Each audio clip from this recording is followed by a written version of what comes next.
All right. Welcome, everyone. So before I get started, I wanted to check who here considers themselves a technical person? Okay. And who considers themselves a business person? And who considers themselves a combination? Yeah, okay. I see lots of hands on both sides. All right, so I was going to talk about RAG 0 to 100 kilometers in 30 minutes when I submitted this talk, forgetting the part where we're in the UK, and should actually be miles an hour, but minor detail. Is there a clicker? There's no clickers? No? Okay. Yeah, so as you've probably noticed today already, 25 minutes is not a lot of time, and RAG is a fairly complex subject, so I'll be skipping over quite a few things, simplifying some other things. It's more about the concept than it is about the details, so if you have questions about the details, then come talk to me afterwards. So before we go into RAG itself, we need to learn a few things about LLMs that you have probably seen in some of the talks today. So I'll be going over these fairly quickly, but they're important to know to understand why RAG is good and or not good. So, large language models, to start with, do not have any knowledge. You feel like they have knowledge and that they know things, but they don't actually know things at all. Like, it has no understanding of grammar or any of those things. It just happens to be really good at math and predicting things. So what it does, in very simple terms, is given a couple of words that it's been, given a couple of words as an input, it looks at all the data it's been trained on, which is a bunch of other words, and in the case of ChatGPT, for instance, the public internet, and then predicts what the next word would be. So if you look here on the right, very simple example, given the text 1, 2, it looks at, okay, I've seen these words in my training data before, and the most likely word to follow 1, 2, comma, is the word 3. That's all it does. It doesn't have an understanding that you're trying to count to 3. It's just, I've seen this the most times that someone was saying 1 and 2, so the next word is likely 3. It's a bit more complicated than that, but in the basics, that's what it is.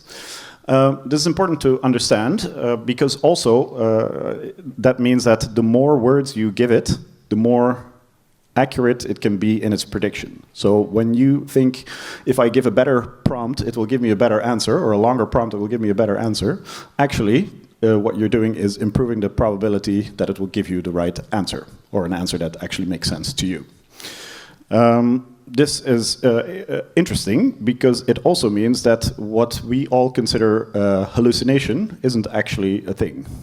So us humans look at an answer and go like, this is correct or this is not correct. An LLM has no idea whether it's correct. It's always doing the correct thing, namely giving you the most likely next word.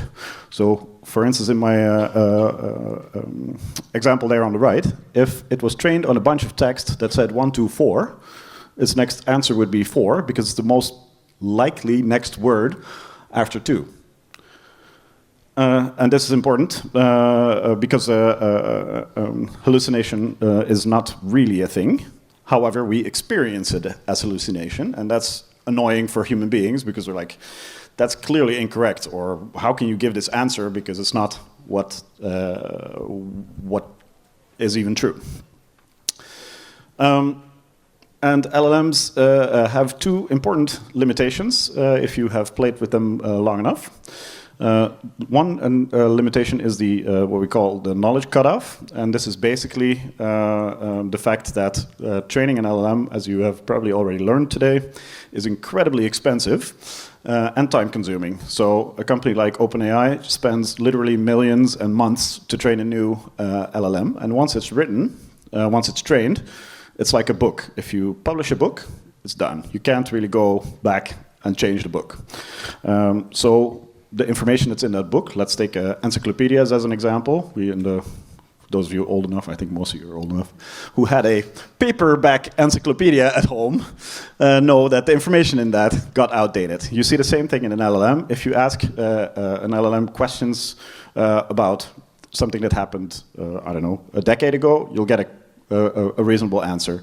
If you ask a question about what happened in the Netherlands on October 23rd, 2024, it'll tell you, I don't know. I can guess some things, but I don't actually know without looking it up.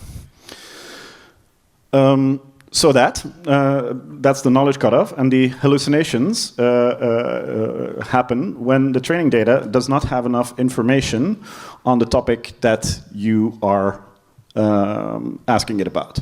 And as I said before, this is a statistical thing, but it also, for us, we experience this as hallucination. And that means that if I ask an LLM something about something I know that it has no information on, I will get an answer that is made up. Because it is trained to never say, I don't know. It's trained to say, okay, given my training data, this is the answer.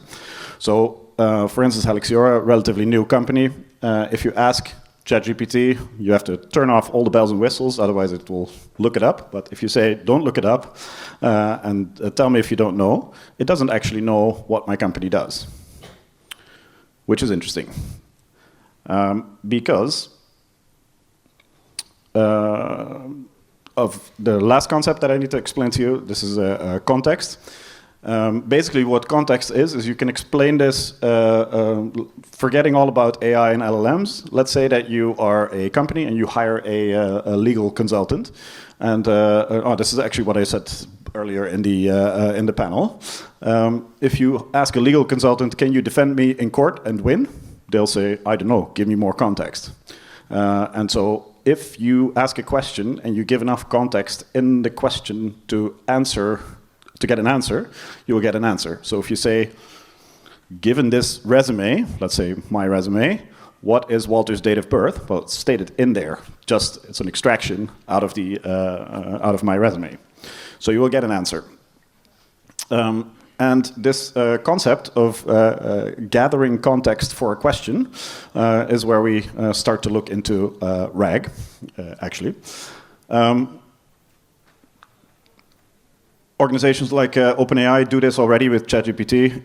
If you don't use this temporary chat and turn off all the bells and whistles, if you ask a question, you will see a little status update that says searching the internet. So if it doesn't know what you're talking about, it'll do secretly a quick search online and then use that information to build the context to give you the answer, because the answer isn't actually in the training data set. So it looks it up online, sees, okay, here's the website of helixiora.com. Let me look at what that company does, and then summarize it and feed it back to you as an answer. So that brings us to RAG, all of these things combined. So the context part that we talked about just now is really interesting, because it can be, I would almost say that RAG is abusing this context situation, but let's say, for the sake of it, making smart use of this context situation. So let's say that as I already gave the example, what is my date of birth? If you ask this question straight up to ChatGPT at the moment, you will get either a no answer or a bogus answer. But if I feed into my answer, so let's say that internally in my company I have a set of PDFs. These are the resumes of the people that have applied for a job with Helixiora, and my resume is in there. Well, I didn't really apply it. I started the company, but you get my point. My resume is in there, and in my resume, my date of birth is there. So what I need to do in order to answer this question correctly using a RAG pipeline is I take my question, then I have an intermediate processing step before I go to the LLM, and I say, okay, given this pile of PDFs, what is the correct context for this question? Yeah? In that pile of PDFs, somewhere there's my resume. So the RAG pipeline is responsible for getting my resume based on this question. Hey, it's a question about Walter Heck. I have here a bunch of resumes. Let me get Walter's profile, Walter's resume, and then return that as part of the results of the context retriever. And now I have the context, the personals from my resume. So I take that context, and now I go to the LLM. And the trick is here. What happens is that instead of asking to the LLM, what is Walter's date of birth, but I say, given this context, namely Walter's resume is personals, what is the answer to the question that I asked? Now the LLM doesn't need to know my date of birth because I just fed it to there. So this is cool because it gets around the knowledge cutoff because I can actually add new PDFs here and it'll have new information on new people. And it gets around the hallucination because I already provide the truth and the answer in my context. So I don't need to rely on the model hallucinating because it won't be doing that because it already has the answer. So that's in this prompt here, in reality, this can be, in some cases, it can be pages long. And in there we'll say, okay, given this context, what is the answer to the question? Don't hallucinate, don't make it up, don't get it from another source, only based on this information. This is cool. This is called retrieval augmented generation, in a nutshell. And if we look in a little more detail, how this works is using something called a vector search. And this morning I thought I shouldn't have any numbers on my presentation to keep it understandable for everyone. Unfortunately, I do have some numbers, but I won't go into any of that. What the RAG pipeline does, or let me say that differently, one of the main ways to find context is using something called a vector search. It's not the only way. I'll show you in the end a bunch of other things that people are doing, but vector search is one of the most popular ones at the moment. And a vector search basically means based on this question, find the most relevant piece of text that I have in the entire pile of text that I give you that may or may not contain my answer. So before I start asking any questions, I take the pile of resumes that we had from before. I cut them into little pieces called chunks. And each chunk I pull through what's called an embedding algorithm. And I won't go into the details of what an embedding algorithm does. All you need to know is it turns text into a bunch of numbers that try to convey the meaning of that text. I take all of these pieces, all of these chunks, I pull them through an embedding algorithm, then out comes, on the other end, a list of numbers, and that list of numbers is called a vector. So I end up with, I don't know, if I have 1,000 resumes, they all have 10 chunks, I end up with 10,000 vectors.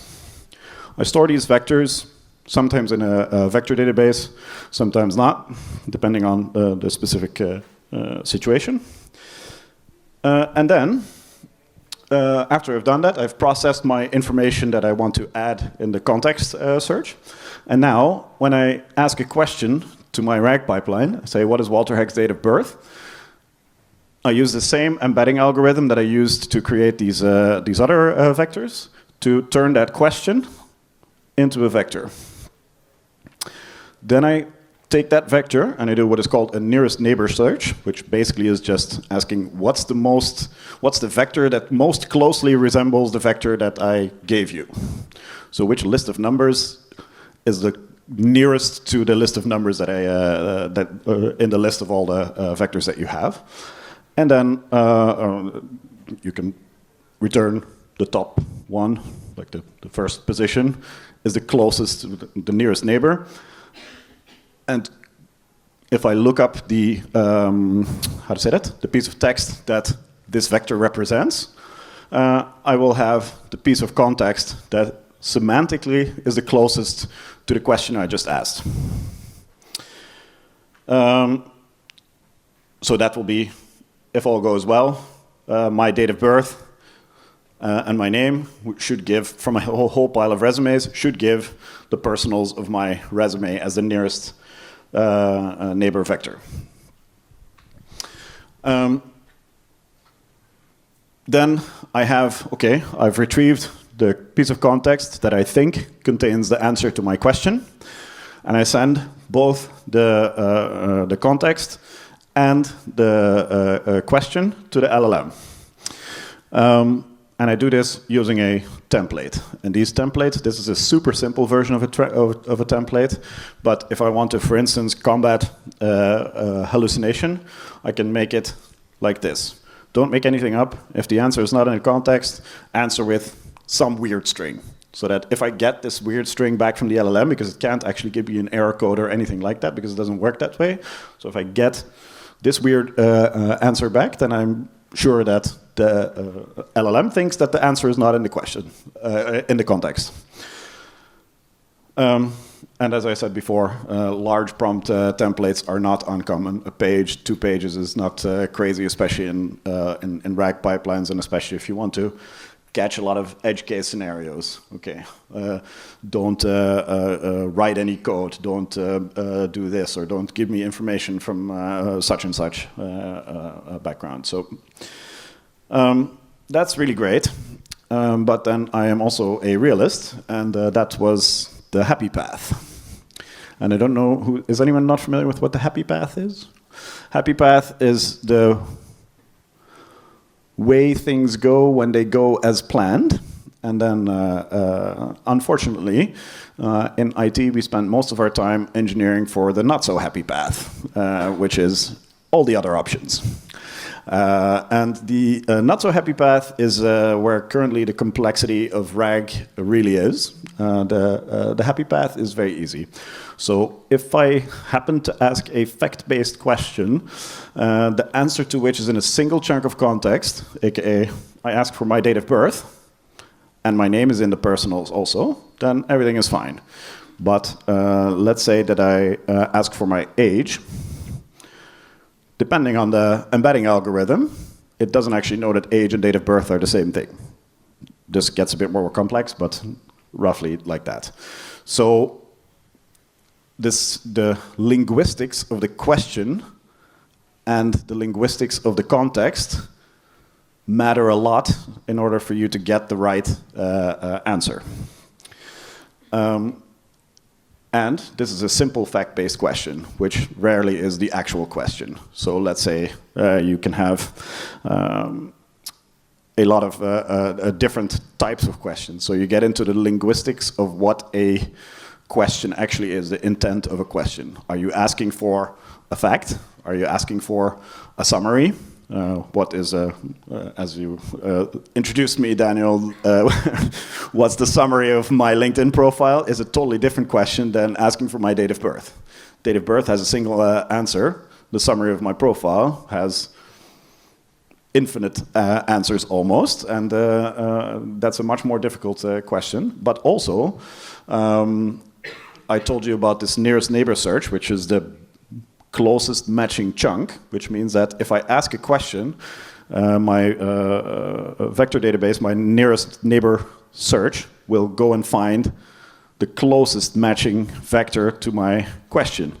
But if I ask, for instance, for the date of birth of the last 10 people who applied for a job with me, this is actually a composite question that has a much more complex answer. So I need to do either a chain of thought. Chain of thought means, okay, in order to answer this question, I actually have a bunch of questions that are inside this question, aka who applied for a job with us, when was this, what's the last, what's the order in date, who were the last 10, and what are their dates of birth, date of births? What's the plural of dates of birth? Sorry. Sorry, I'm not native English speaker, so that's much more complex. And where we are used to be spoiled by LLMs, where you can basically ask a question in any way, shape, or form and still get a reasonable answer. In RAG, it simply doesn't work that way because RAG is not AI. It's not doing any LLM stuff. It can do LLM stuff. So it's a much more complex problem because I need to understand what strategy to execute to get my best possible context. Because really what matters is, given this question, what's the best context? And that changes depending on the type of question. Some directions that people are taking to improve this quality, as I said, it's a very complex topic, so we can go much deeper into this. I don't know how much time do I have? Is there 6 minutes 45 seconds? 6 minutes 45 seconds. Okay. So there are different strategies. So vector database and a vector search is one of the strategies. Can get you quite a way to the actual result, but it's not the only type of strategy you can use to get a correct set of context for your question. So some of the other things are using an LLM in the context retriever. So if you have either a self-hosted LLM where you don't pay per question, or you have a low a low frequency of questions, you can choose to spend LLM questions, which are, in the case of OpenAI, API calls, where you pay per API call to go and get you a better answer. So, for instance, using an LLM in the context retriever, where you say, okay, this is one way to ask this question, give me 5 other ways to answer this question. Then you go and find the best context for all of them, and then you go back to the original question and say, like, okay, this was the question, now I have these pieces of context, which one of these is the best, and give that as the actual answer. It's great, really interesting. And there are many variations of this, but you're spending extra LLM calls. So you're answering a question just became more expensive. And if you do this, if you add 2 or 3 or 4 LLM calls, now each question that you're asking actually becomes 3, 4, 5 times more expensive to answer. And this may or may not be possible or a problem. Intent classification. What is the actual question behind the question? What are they asking for? So you can go and ask for, extra input. Okay, actually, let's say that you're asking for Walter's date of birth instead of Walter Heck's date of birth. You can go back and say, okay, I found 5 Walters. Which one of these do you want? Because very often to a human asking a question, this is very simple and very clear because it's me. But to a machine, this is not clear because it doesn't actually know which one of these Walters you're actually talking about. Chain of thought is something that is not a RAG-specific concept, but it is used in making better RAG pipelines. What it means is taking the question and decomposing it into a bunch of intermediate questions, answer each one of them, and then come back and answer the original question. BM25 keyword search is something that people have been using for, I don't know, 30 years. It's a reasonably well-developed concept that can help you to get better answers. This is what people were originally doing to get answers. It's akin to a Google search, where you search for a word and then you get an answer. And it can help in getting a better result.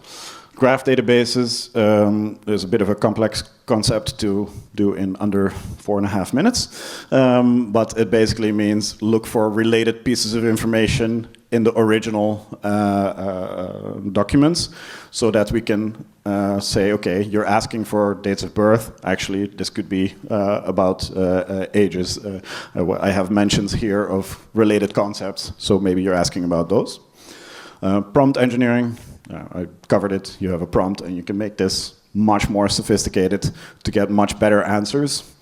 Fine-tuning depends on whether you have access to the underlying model. In the OpenAI scenario, you have access to a fine-tuning API, but not actually to the underlying model to do actual fine-tuning.